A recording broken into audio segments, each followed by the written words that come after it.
Эжегиңиz биздин арабызда отурат. Кептин кезегин сизге берели, келиңиз.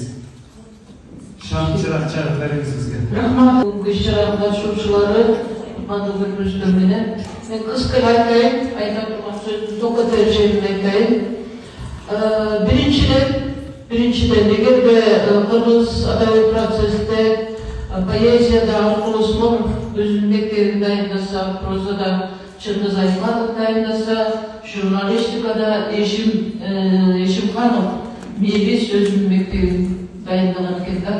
Мен ошол үчүн алымдын ички руханий дүйнөсүн ачуу үчүн ошо Мебис Эшимхановду эскерүү максатка ылайык деп ойлойм. Ошол туура болот деп ойлойм да. Анан мен китепти окуп чыктым, 10 күн болду. Абдан жакшы таасир алдым. Анан мындай бир ойго келдим да. Ошо Мебис Эшимханов Казак Акматовдун айтканы бар Мезгил романында. Мезгилдин, бир мезгилдик көмүндө деген сөзү бар да. Ошо журналистиканын тарыхында Мебис Эшимханов ушундай жанартоодо оятылып, мыкты журналисттердин чыгышына аккумулятор болуп берген экен. Анан ойлоп атам, ошондой эң мыкты журналисттер Чоюн Өмүралиев ошондой иштебесе, ушундай терең эмгектерди жазат беле жок беле.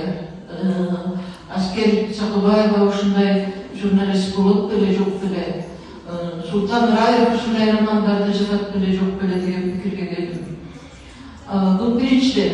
Экинчиден, эгерде Аскер Сакыбаева ушул журналдардагы гезиттердеги ушул материалдарды деңиздин түбүндө жаткан бернет, асыл таш сыяктуу ойлорду алып чыгып коомчулукка бербесе, ушунун бардыгы мезгилдин бир бүктөмүндө караңгылыкта калып калат беле.